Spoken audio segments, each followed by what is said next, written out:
Selamat pagi, Ibu Dr. Insinyur Yuliani Arifin, Eskom MMIPP, dan Dr. Hadi Syarial, SSI MMMkom.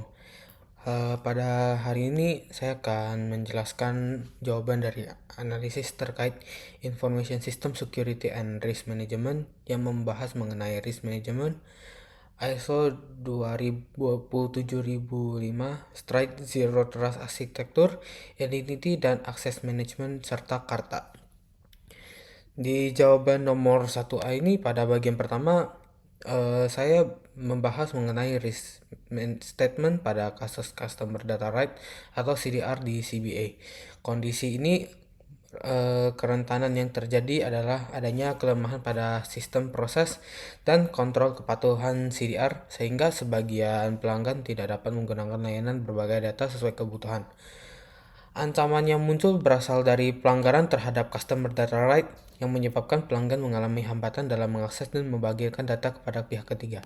Dampaknya itu juga cukup lumayan, yaitu pelanggan akhirnya menggunakan metode yang manual atau metode berbagi data yang kurang aman. Hal ini jadi membuat gangguan operasional, meningkatnya resiko keamanan data, menurunnya kepercayaan pelanggan, hingga munculnya sanksi regulator dan kerusakan reputasi pada perusahaan. Pada 1B ini menganalisis berdasarkan prinsip risk management, di mana resiko nggak hanya berdampak secara internal tetapi juga menimbulkan efek domino atau risk cascading effect. Dalam kasus CBA, kegagalan memenuhi kewajiban CDR membuat pelanggan tidak dapat menggunakan prosedur berbagai data yang aman. Akibatnya, pelanggan beralih menggunakan metode alternatif yang memiliki keamanan yang lebih rendah. Di awal itu resiko hanya berupa compliance risk, tetapi kemudian berkembang menjadi operational risk dan information security risk. Jika kondisi ini terus-menerus terjadi, maka digital trust masyarakat akan menurun dan pelanggan menjadi ragu terhadap keamanan perusahaan dalam melindungi data pribadi mereka. Dampaknya itu menjadi jangka panjang adalah menurunnya loyalitas pengguna, meningkatnya kekhawatiran terhadap privasi data, dan terhambatnya inovasi digital. Di 2A ini membahas ancaman dan kerentanan berdasarkan ISO atau IEC 27005 berdasarkan dari kelompok Shiny Hunters yang mengeksploitasi kelemahan konfigurasi pada Salesforce Experience Cloud. Ancaman tersebut meliputi akses tidak sah terhadap data, kebocoran informasi sensitif, penyalahgunaan akses, serta gangguan terhadap confidentiality, integrity, dan availability. Kerentanan utamanya berasal dari kesalahan konfigurasi guest user access, di mana data internal yang seharusnya dibatasi justru dapat diakses oleh pengguna umum. Hal ini menunjukkan lemahnya akses kontrol dan pengolahan hak akses. Jika kesalahan konfigurasi diterapkan secara luas, maka kelemahan tersebut dapat dimanfaatkan berulang kali oleh pihak yang tidak bertanggung jawab dan menyebabkan kebocoran data yang berskala besar. Di 2B ini, analisis probabilitas dan dampak. Dari sisi probabilitas, tingkat risikonya lumayan tinggi karena kerentanan guest access mudah ditemukan menggunakan automated scanning pada sistem yang terhubung dengan internet. Sedangkan dari sisi dampak, risikonya juga tinggi karena dapat menyebabkan kebocoran data sensitif, kerusakan reputasi perusahaan, gangguan operasional, hingga hilangnya kepercayaan pada pengguna. Masalah utama terjadi ketika guest account diberikan izin akses berlebihan. Akibatnya, pihak yang tidak bertanggung jawab dapat memanfaatkan akun tersebut untuk mendapatkan informasi yang seharusnya dilindungi. Lalu yang C, pada bagian residual risk, di sini saya membahas risiko yang masih tersisa walaupun kontrol keamanan mudah diterapkan. Dalam kasus misconfiguration guest user, sebenarnya penyedia platform sudah memberikan rekomendasi keamanan. Namun jika perusahaan gagal menerapkannya dengan baik, maka resiko itu tetap ada. Perusahaan harus memetakan residual risk seperti resiko akses yang tidak sah, kebocoran data dan penyalahgunaan akses, dan kerusakan reputasi perusahaan. Selain itu, perusahaan juga harus mengidentifikasi penyebab residual risk seperti human error, kurangnya audit konfigurasi, dan rendahnya awareness personal keamanan. Untuk meminimalkan resiko perusahaan melakukan monitoring, audit rutin, dan evaluasi kontrol akses secara berkala.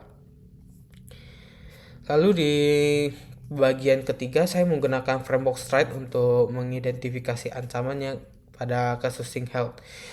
Pertama, spoofing, yaitu penyerangan menggunakan identitas palsu untuk masuk ke dalam sistem.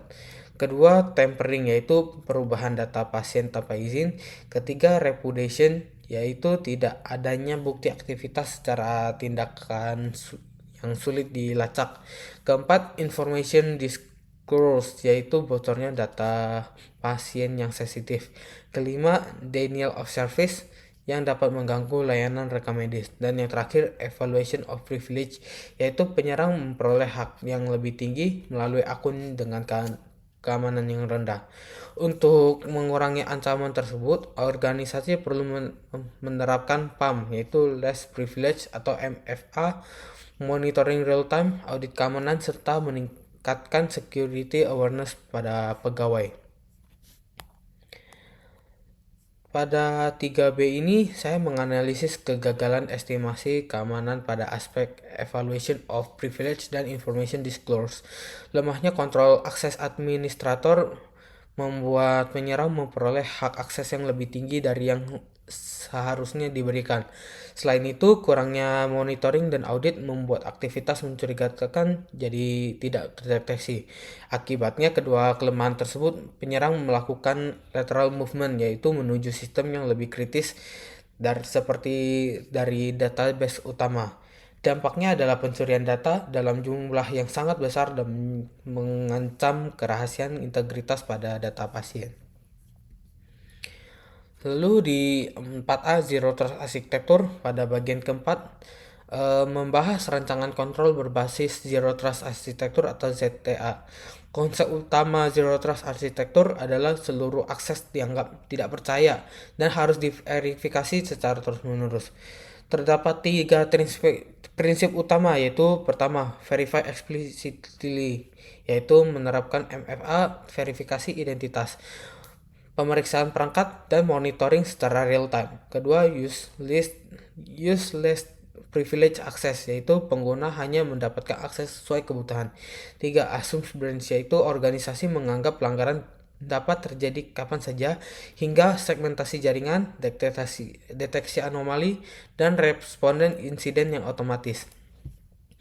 Lalu, dengan pendekatan ini, pergerakan penyerang di dalam sistem bisa dibatasi hingga lateral movement jadi lebih sulit. Lalu di 4B, kontrol pertama yaitu RBAC atau ABAC, agar akun testing tidak otomatis memiliki akses ke dalam production.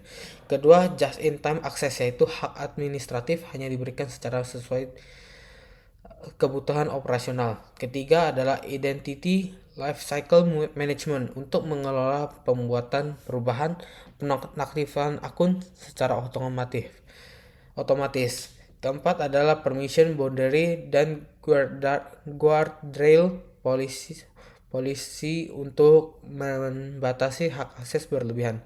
Dan yang terakhir adalah continuous access review dan monitoring, agar aktivitas abnormal dapat segera terdeteksi dan diblokir.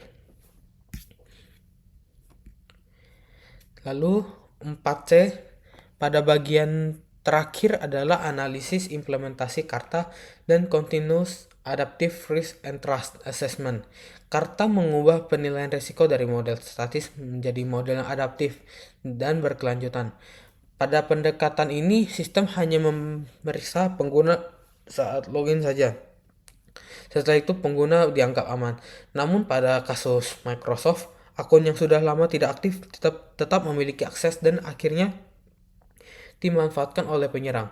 Dengan menggunakan Karta, sistem akan terus mengevaluasi risiko berdasarkan perilaku pengguna, lokasi akses, perangkat yang digunakan, aktivitas abnormal, dan permintaan akses baru.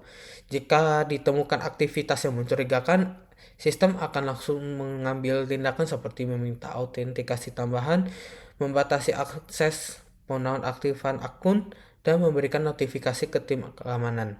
Dengan itu, organisasi dapat mendeteksi ancaman dengan lebih cepat dan mengurangi risiko eksploitasi akun yang tidak aktif. Terima kasih.